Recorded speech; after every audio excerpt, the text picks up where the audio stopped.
to shadow myself. I had to shadow my thoughts. I had to shadow my beliefs.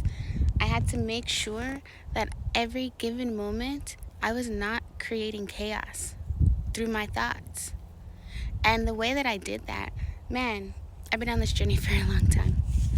And the way that I did that was by setting alarms to remind myself to be present, was by setting an alarm to remind myself to get into joy, which really sucks if you think about it, because why do we have to remind ourselves to be joyful? It's inherent. You should already automatically be that, because that is our divine true nature. That's your true nature, is joy, by the way. So I had to set up a system in my world to help me stay clear. And that included eating properly.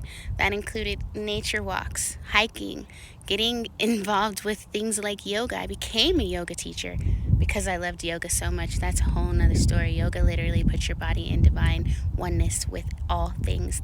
It's literally acid. It's so beautiful. But this life that we're living, I'm just over here propped up. This life that we're living is very tricky because you're born into sin so that you can live again. You're literally the divine coming into human form to rediscover yourself, to rediscover your divinity. And sometimes that does require you to go through challenging things. It requires you to face yourself in limitation. It requires you to face yourself in abuse. It requires you to face yourself in things that are not necessarily harmonious. Because in order for you to have the full experience, the full human experience, in order for the divine to, it has to know itself in all aspects. And that is literally for everyone. You have to know yourself in all aspects, which means you have to know your shadows. You have to know all the fucked up parts of you so that you can love it back into unity, back into oneness.